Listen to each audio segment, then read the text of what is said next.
Notice to all, this program discusses issues about abusive politicians and abusive individual rich people who abuse the rights of our fellow citizens who are oppressed. This program does not intend to harm anyone. This program is fighting for the rights of our countrymen oppressed by oppressors. Epipanyo Labrador, Epipanyo Labrador, komentaristang walang inuurungan, walang kinatatakutan, nakikipaglaban para sa karapatan ng mga maralitang inaapi na mga taong mapang-abuso sa kanilang mga kapangyarihan. Epipanyo Labrador, Epipanyo Labrador, ang boses ng taong bayan. Abangan araw-araw ang kanyang pakikipaglaban sa mga politikong korap na umaabuso sa kanilang mga kapangyarihan. Epipanyo Labrador, Epipanyo Labrador, tagapagtanggol ng bayan.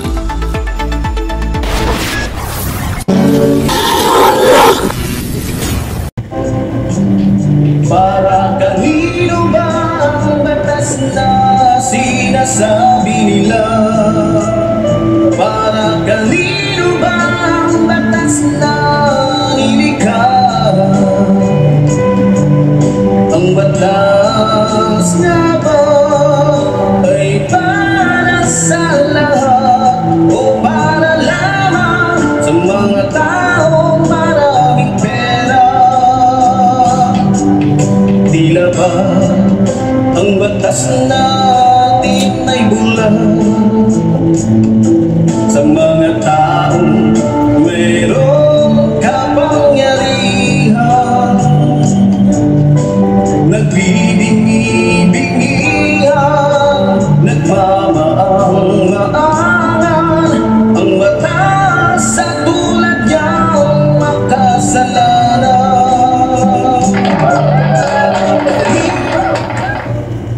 Magandang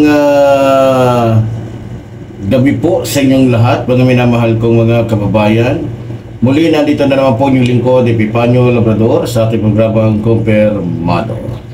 At sa gabi pong ito, mga minamahal kong mga kababayan, tulad ho ng ating ipinangako sa ating mga kababayan na mas paitingin pa po ng Civilian Anti-Crime Brotherhood yung ating paglilingkod sa ating mga kababayan. Kaya sa gabi pong ito ay napakasensitibo po ng ating pag-uusapan ngayon, no? So meron po kasi sa ating nagpadala dito ng liham, yung tulad po ng sinasabi ko, itong darating ho na mga araw, tayo po ay talagang makikipagdigma na ho para po sa ating mga kababayan sa pamamagitan ho ng ating pagsisiyasat sa mga politikong korap na umaabuso sa kanilang pera at kapangyarihan, no? So ang pag-uusapan ho natin ngayon at tatalakayin ay tungkol ho sa isang mayor dyan sa San Juan, Batangas na nirereklamo po ng kanyang kababayan, no?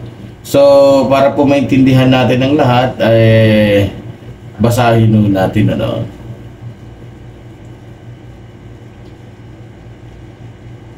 Good morning po, Supremo Epipanyo Labrador. Bago po ang lahat, gusto ko pong sabihin sa inyo na matagal na kitang sinusubaybayan at hinahangaan ko po ang inyong katapangan.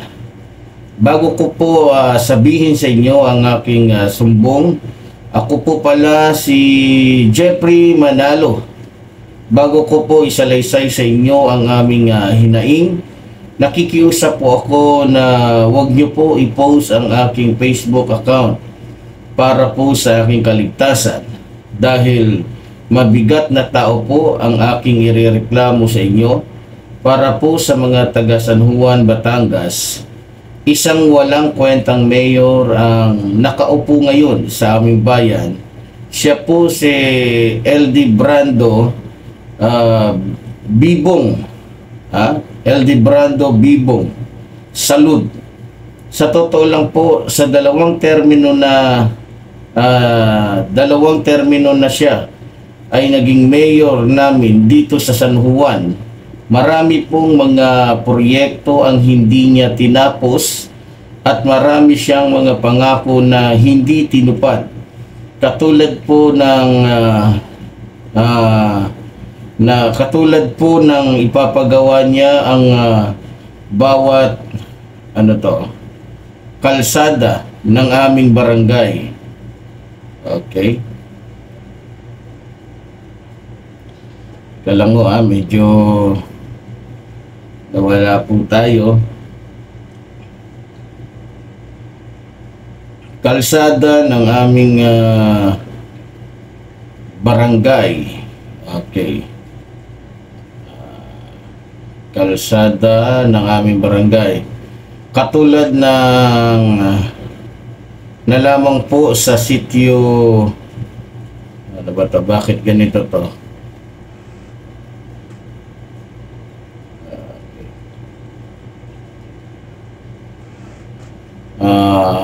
Dali lang Katulad na lamang po sa sitio Garcia, barangay Buhay na Sapa, sa Kanlurang Ibaba, at sa Purok, Sampalukan, barangay Kalugkob 2 sa Bagong Pook din po pala. Isa po yan sa pinangako niyang ipapagawa, kaya po halos lahat ng mga kababayan namin sa Bagong Pook ay bumoto po sa kanya. Mayroon din po siyang mga pinapagawang proyekto na hanggang ngayon po nakatiwangwang lang, pati po yung mga kababayan namin malapit po sa Ipil Bridge, San Juan, bumoto din po sa kanya dahil sa kanyang mga pangako at matatamis na salita.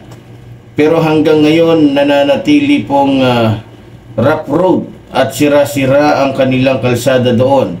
Isa pa po yung sa sitio Masaya, barangay Subukin, maging mga kababayan ko po doon na pinangakuan niyang ipapagawa din ang kalsada. Hanggang ngayon naghihintay lamang po sa wala. Sana po ay mapapansin nyo ho ang aming panawagan.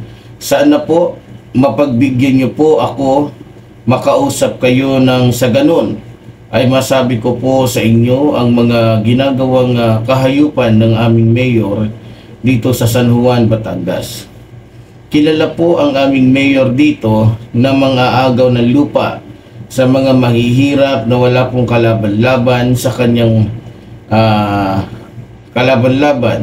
sa kanya. Alam din po ng mga tao dito na si Mayor LD Brando Salud ay sumusuporta sa kilusan ng New People's Army. Alam din po ng aming mga kababayan dito na siya ay protektor ng droga. Kilala din po siya na nangunguna sa illegal logging. Masyado niya pong sinamantala ang kanyang kapangyarihan para magpayaman, kaya imbis na tuparin niya ang kanyang mga pangako sa aming mga taga San Juan, Batangas, ay mas abala po siya sa pangungurakot sa pera. Pera ng taong bayan, lubos po na sa pera ng taong bayan, lubos po na gumagalang at humahanga. Jeffrey Manalo, pwede niyo po ako tawagan sa aking numero.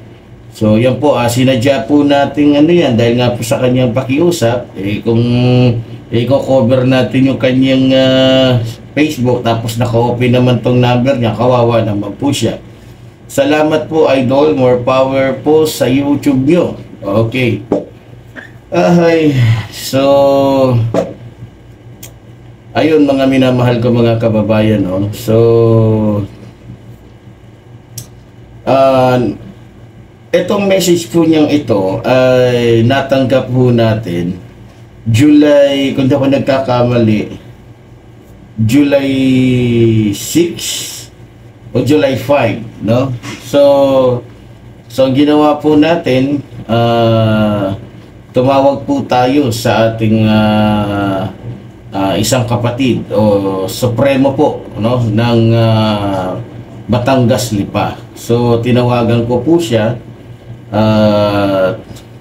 pumayag naman po sapagkat ito naman po ay napag-usapan na, na ang lahat po ng membro ng Civilian Anti-Crime ay kikilos na at makikisa, at ang trabaho nila, sila po ang magsisiyasat, sila po ang mag-iimbestiga, at ang inyong lingkod po bilang isang National Supreme Commander ang siya pong tatayo na tagapagsalita sa mga kababayan nating humihingi ho ng tulong, no? So yun po, para po sa ating mga kababayan, panoorin ho natin kung ano po ang naging resulta sa sinagawang pag-iimbestiga ho ng ating mga kapatid sa Civilian Anti-Crime Brotherhood. Panoorin ho natin, mga minamahal ko mga kababayan.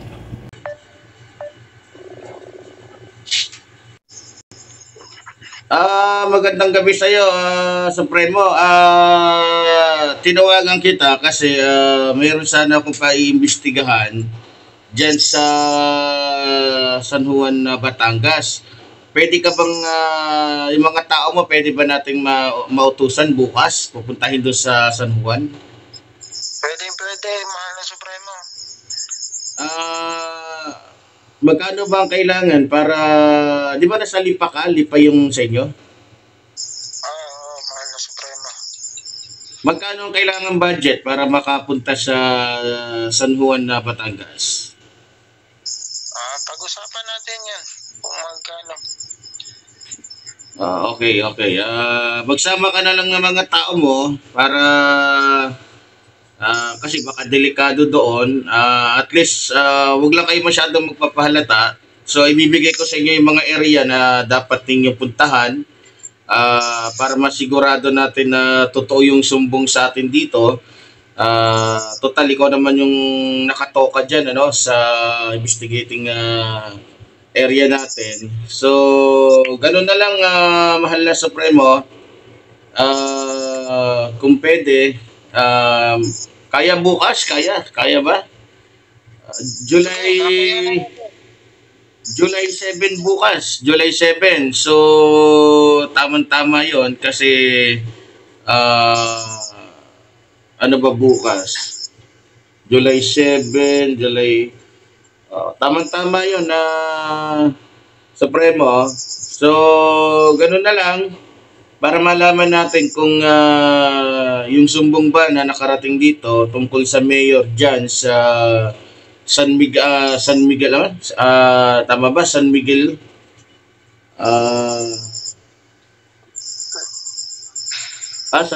San Juan. Nakalimutan ko tuloy.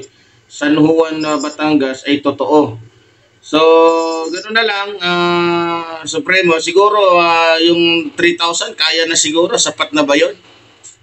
Panggasolina nyo? Okay na siguro yan, mahal na Supremo. Okay. O sige, salamat, Supremo. Medyo na istorbo kita. Pasyensya na. Okay, maraming salamat, Supremo. Sige, mahal na Supremo.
So, yun po, mga minamahal ko mga kababayan, ano. So, talagang nakakalungkot at grabe. Talagang nakakadismaya, no? So, kung makikita nyo po dito, mga minamahal ko mga kababayan, ayan, nakiano natin ng konti. So, papunta po, maaga pa lang, 6:30 a.m. 6:30 a.m. nang umaliso ang ating mga tropa doon sa Lipa, no? So, ayan, 6:30 a.m. papunta na ho sila doon, magang-maga. Baka hindi pa po ito kumakain itong mga tropa natin. Sila po ay maagang-maagang pumunta doon para lamang po paglingkuran si Jeffrey o ating mga kababayan dyan sa, ayun, 8:10 a.m. Ano ba to? Anong lugar na ba to? Nasa, ano to? 8:10 a.m. Sino ba to? Ayun, munisipyo. Ito yung munisipyo. Lumang munisipyo ng San Juan, Batangas. So, ito yung luma. So, ibig sabihin, pag may luma, may bago, no? Kasi nakalagay dito, luma. So, ayun, ano to? Solmera. So, parang sikat yata yan na ano dyan, yun, ayan, bumiyahe uli yung ating mga tropa. At yan. So makikita nyo po dito, mga minamahal kong mga kababayan, ayan na sila. Ayan, mukhang papunta na doon sa area. Ano to? Anong eskwelahan yata yun? Kung di ako nagkakamali. Okay. So, salamat nga pala sa ating editor na talagang pinagbuhusan niya ng oras to. Salamat po sa ating mga kasama, sa ating mga kaisa. Habang tumatagal po, palawak po tayo ng palawak. Ayun, Sitio Garcia, Barangay Mabuhay. Kung makikita nyo po dito, nagmistula pong parang swimming pool, diba? So, kawawa po mga estudyante. Kung ganon, papaano ko yung estudyante walang baon? Ang kanya lamang pwedeng gamitin para makapasok sa eskwelahan ay maglakad. So, pag ganyan po yung dadaanan ng isang estudyante, sobrang nakakaawa po. Maglalakad siya, dadaan sa harap, sa gilid niya yung mga sasakyan. May posibilidad pa na matalsikan siya ng tubig. Diba? Imagine niyo daw, yung anak niyo naglalakad tapos winiwisikan lang ng mga dumadaang sasakyan. Paano kung isang magulang ay walang gastos araw-araw para pamasahin ng kanyang anak? Diba? Sobrang nakakalungkot. So, Mayor, nakikita mo yan? Siguro naman hindi ka bulag para hindi mo makita. Ito po sa mga kababayan natin na taga sa San Juan, Batangas. Tingnan nyo, parang daanan ho ng daanan ng kalabaw. Yan yung pinangako mo, Mayor.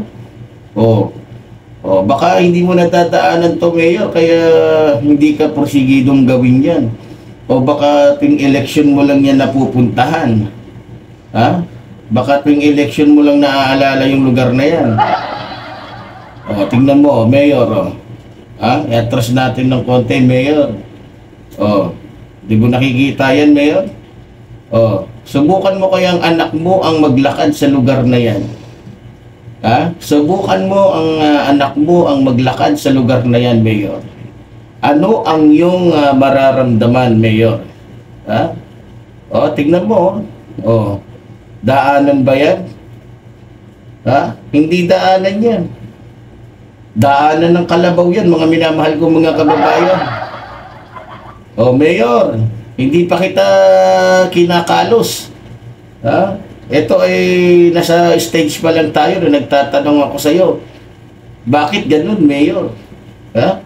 2 termino ka na pala naging mayor dyan. Parang nagmumukha ka yatang tambaluslos, ha?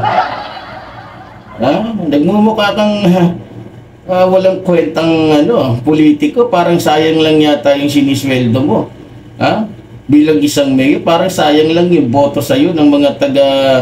Anong barangay ba to? Ha? Anong barangay to? Barangay Sitio Garcia, Barangay Mabuhay, Buhay na Sapa. Oh, nagmukhang patay eh. Mayor, di ka ba naaawa sa mga kababayan mo dyan na pinaasa mo? Oh, asang-asa sila sa'yo na sa loob ng ilang taon, yung pinangako mo magiging simento, ang kanilang kalsada ay magiging simento, hindi. Mas lalong naging maputik. Anak naman ng teteng mayor. Kumpirmadong totoo ang sumbong. Ito pa. Yun ba yung una? Yun yung una. Kumpirmado na totoo yung sinasabi ni... Kasi sinundan lang natin yung sinabi ni Jeffrey. Yung lugar, hinanap talaga. Tingnan mo, tingnan mo, Mayor. Baka hindi mo nakikita yan, Mayor. Baka gusto mong subukan na dumaan dyan, Mayor. Problema lang, pag may 4 wheels ka, baka hanggang dyan na lang. Hindi ka na makapunta dun sa dulo pa, kahit 4 yung gulong mo, baka mamaya, dyan pa lang sa gitna, ma-stack na. Mayor, tingnan mo. Tingnan mo, Mayor, Hindi mo nakikita yan. Pwede nang lumangoy dyan yung mga kabataan, Mas nagtiting naman, yun ang sinasabi natin, pagka mga mayor, mga politiko, yan, Mayor, hindi mo nakikita yan, Mayor. Hindi mo nakikita yan. Balik natin.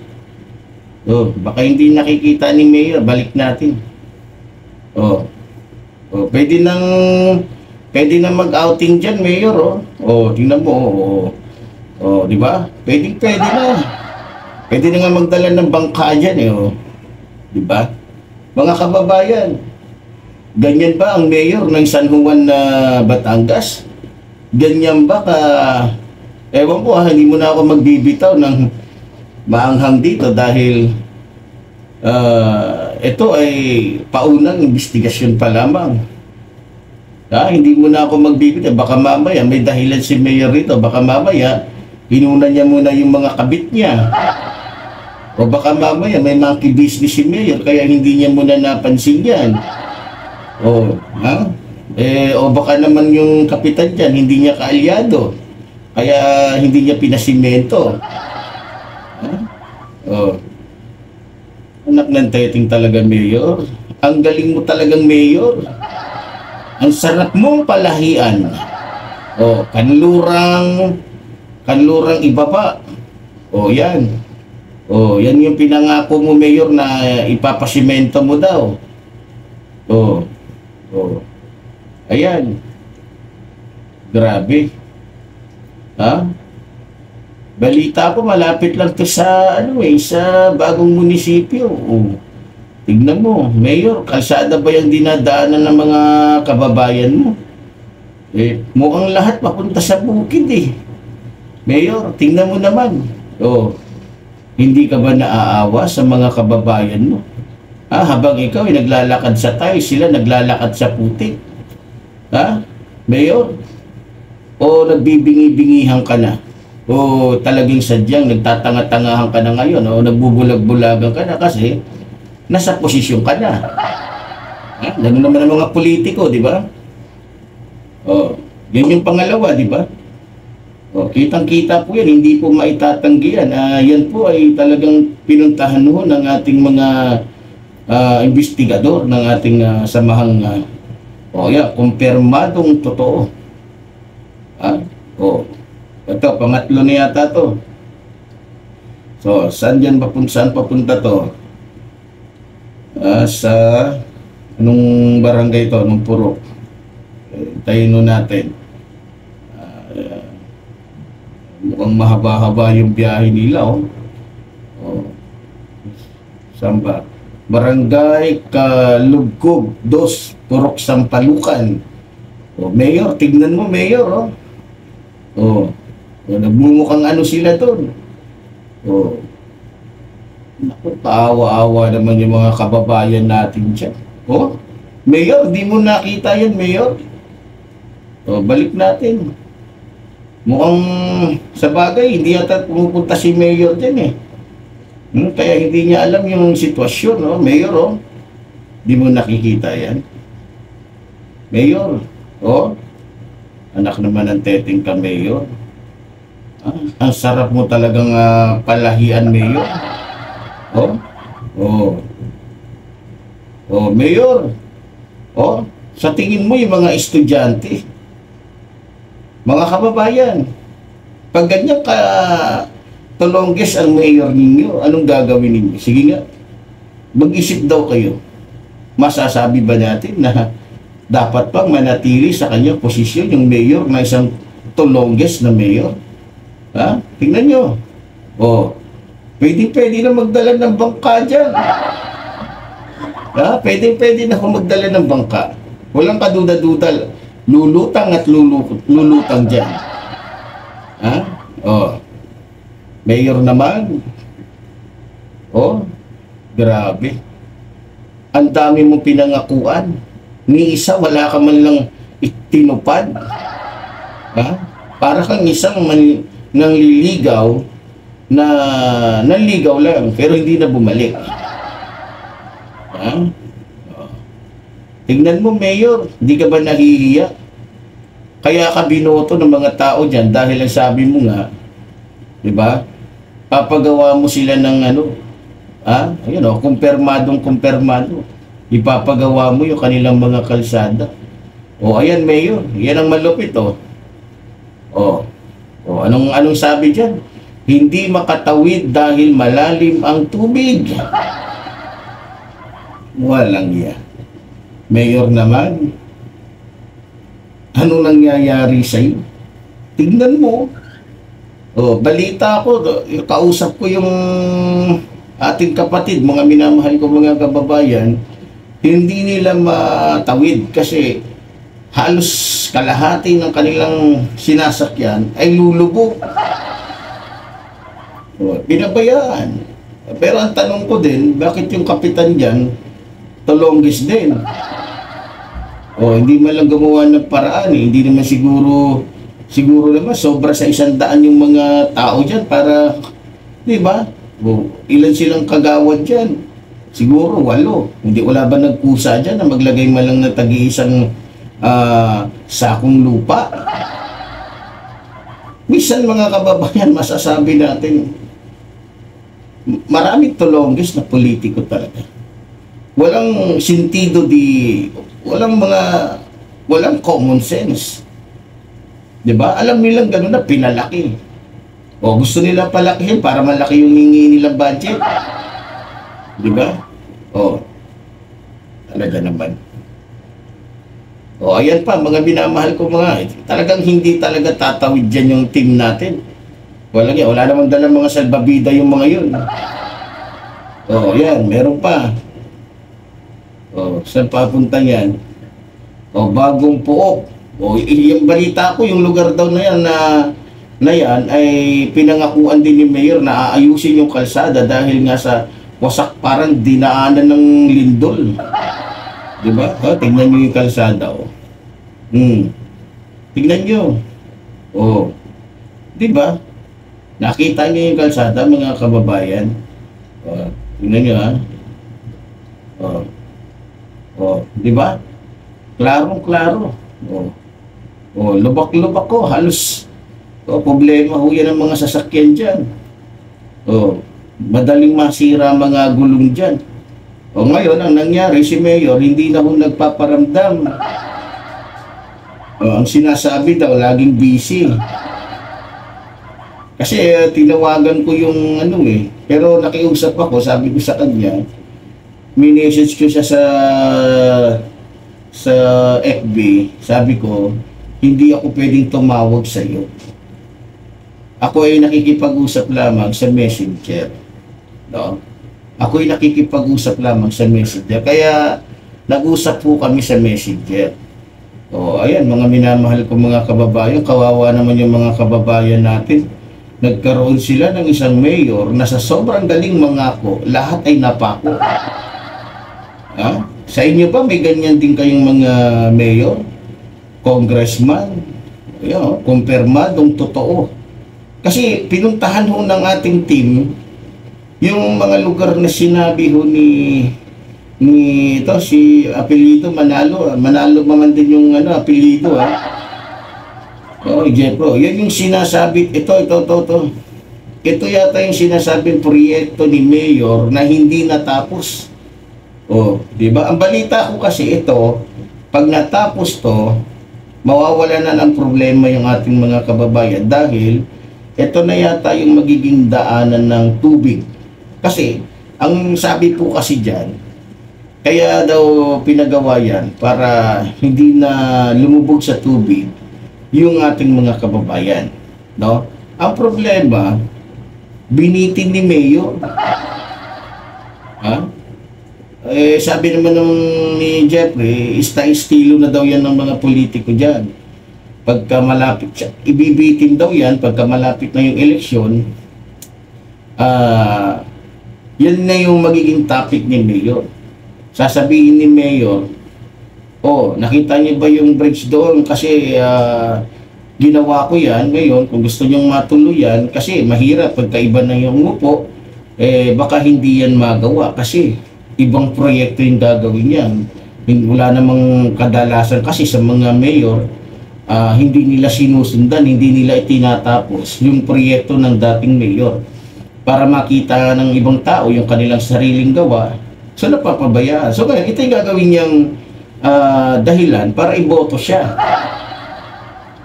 Diba? So may technique si mayor. Baka, diba? Kasi yan ang nakikita ng pero sabi ko nga, pag ganyan yung mayor mo, magduda ka na. Diba? Magduda ka na. Diba? Kaya kung tutuusin kahit pinakamataas na siguro niya, 4 months, tapos yan Pero balita ko, matagal na yan dyan Sabi ni Jeffrey Manalo, no? Ayan pa, yung April Bridge, nabanggit din niya ito. Yung,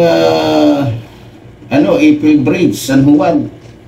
Yung na daw yan, mga taga-April Bridge, San Juan, bumoto kay Mayor dahil nga sa pinangako yan na aayusin. Abay, magtatatlong termino na lang siya, hindi pa rin. Pero yung kakapiranggot na lang na kalsada, hindi pa matapos. Kaya hindi nakaduda-duda na hindi siya makakapagpatapos ng mataas na kalsada. Kasi yun nga lang maliit Diba? Talaga.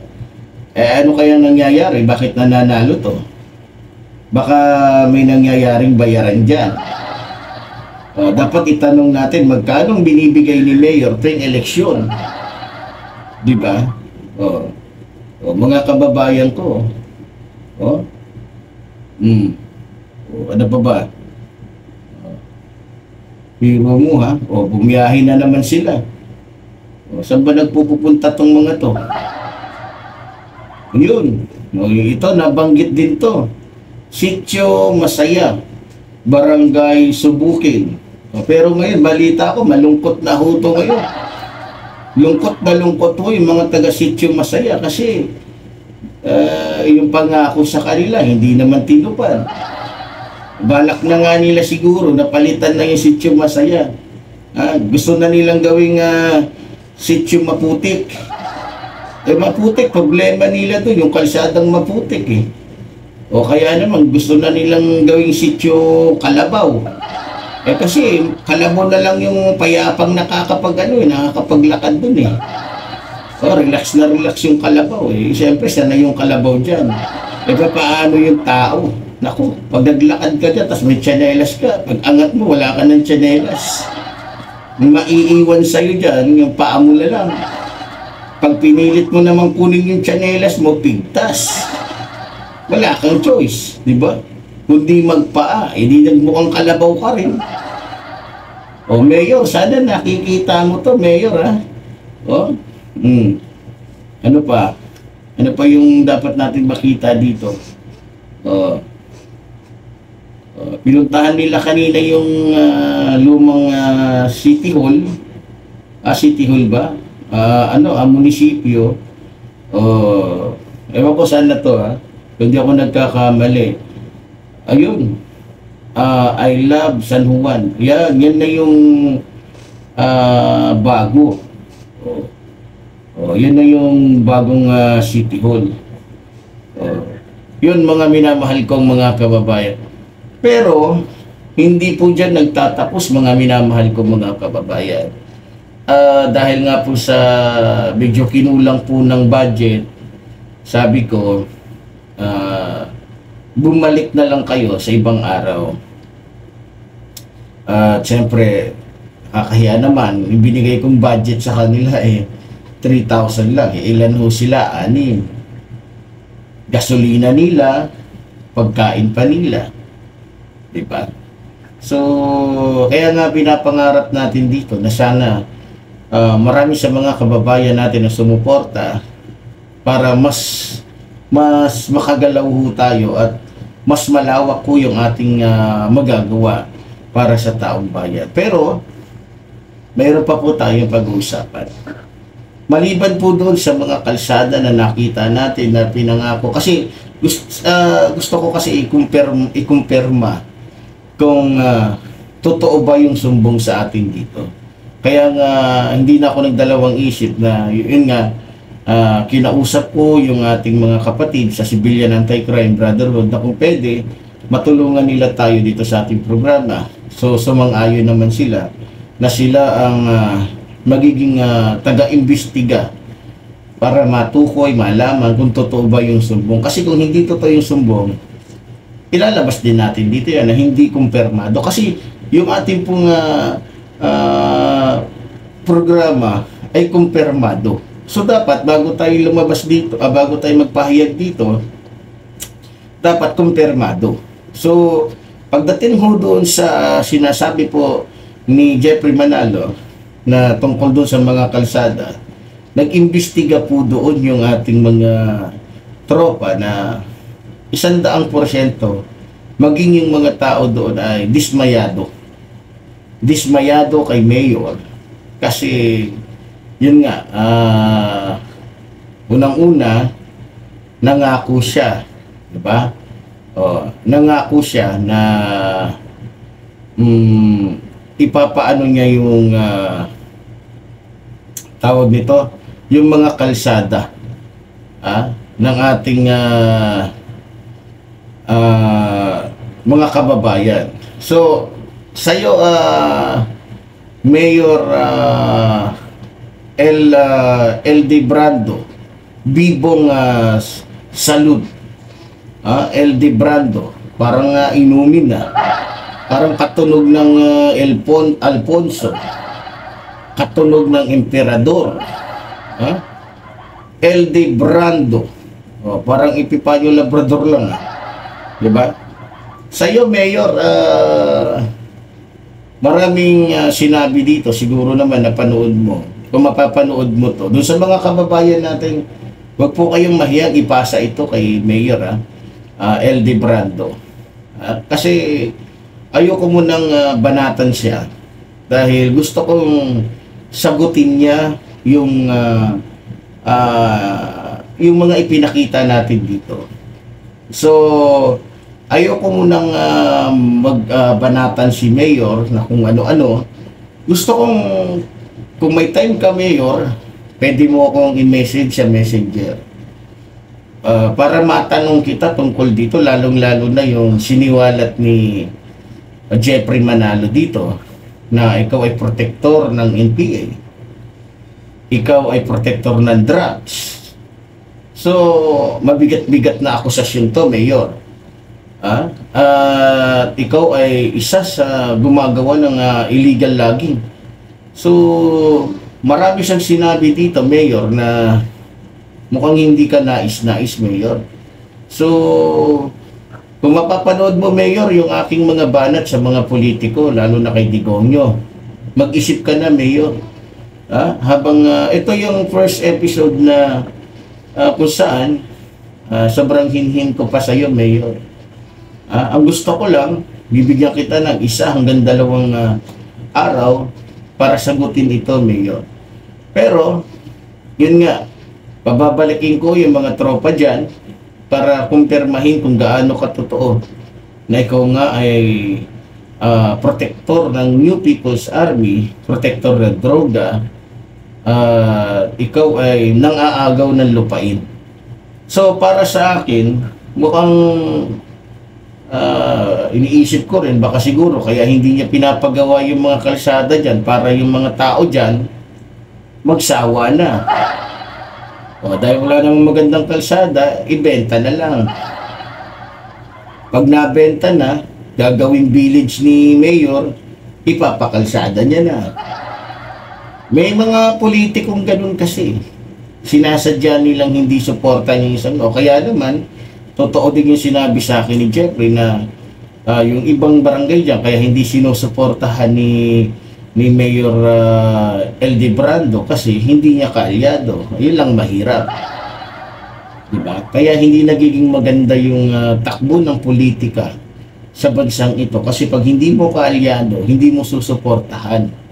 Pag kaalyado mo, diba? Sabi ni Jeffrey, Supremo, yung mga kapitan ditong iba, ang sasaya kasi yung mga lugar nila, ang gaganda ng kalsada. Diba? Malayang malaya silang nakakalakad kahit umulan pa, bumagyo pa. Ang ganda ng kalsada nila, samantalang yung sa amin. Gusto na namin gumawa ng bangka. Gusto na namin bumili ng salbabida. Kasi dinadaanan namin, hindi na namin maintindihan kung lupa pa ba o ilog na. Diba, mga kababayan? So, ngayon, Mayor LD Brando at sa mga politiko sa buong bansa, tulad ng sinabi ko, mag-ingat-ingat na kayo. Pag nakarating dito yung mga pangalan ninyo at isa kayo sa mga nireklamo, tatrabahuin namin kayo. Yes, hindi ako kasing yaman ni Tulpo, hindi ako kasing yaman ni Ben Tulpo, o sino man dyan na mga commentator na umaapaw ang pera sa bulsa. Pero isa lang ang masasabi ko, sa pagsasama-sama ng kapatiran ng Civilian Anti-Crime Brotherhood, sisikapin namin na mapaglingkuran ang taong bayan sa abot ng aming makakaya. Kaya sa ating mga kababayan na sumusuporta po sa programang ito, ang tangi lamang ho namin hiling, huwag po kayo mag-i-skip ng ads. Doon po sa mga kababayan natin, marami pong nakabinbin dito na sumbong, pero pinapangako ko po na kasunod po dito yung sa inyo na. No? Hintay lang po kasi kita nyo naman, sa totoo lang yung 3,000 nga po na binigay ko doon para pang gasolina nila, yun po yung natitira na lamang para sa, pero dahil sa mahal ko po ang ating mga kababayan, ako po'y maglilingkod sa inyo sa abot po ng aking makakaya. Kaya doon po sa mga kababayan natin, ito po walang pilitan. Ito po ay para po sa mga kababayan natin na nakikiisa sa atin. Alam niyo po, mas malaki po ang aking magagawa, ang aming magagawa kung kami po ay may sapat na pondo para po libutin ang buong bansa para matukoy at para mabanatan dito sa ating programa yung mga politikong yan na umaabuso sa kanilang mga pera at kapangyarihan. Uulitin ko, Mayor ng San Juan, Batangas, LD Brando, Bibong Salud, bibigyan lang mo kita ng 1 hanggang 2 araw. Kapag hindi mo sinagot, ito lang po yung aking katanungan, Mayor, totoo o hindi? At gusto ko po na maipaliwanag mo yan sa taong bayan. Bibigyan po kita ng pagkakataon na maipaliwanag mo ang iyong side, ang iyong sarili, sa taong bayan sa programang ito at maging sa mga kababayan mo dyan sa San Juan, Batangas. No? Hindi mo na kita titirahin, Mayor. Mahirap naman kasi kung titirahin lang kita at hindi ko nakita ko na eh.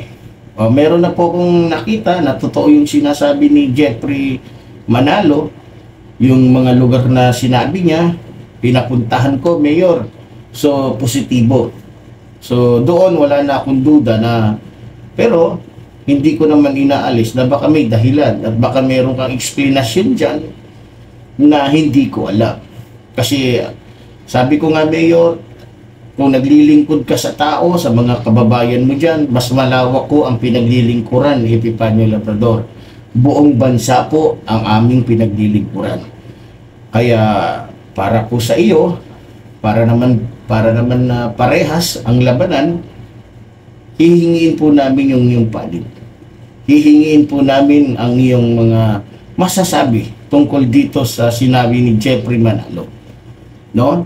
Kaya mga kababayan, ang tabayanan nyo ho, at sa loob ng 2 araw na hindi po sumagot itong si LD Brando, Mayor LD Brando, bibong salud sa ating panawagan, nasagutin ito, humihingi na po agad ako ng dispensa.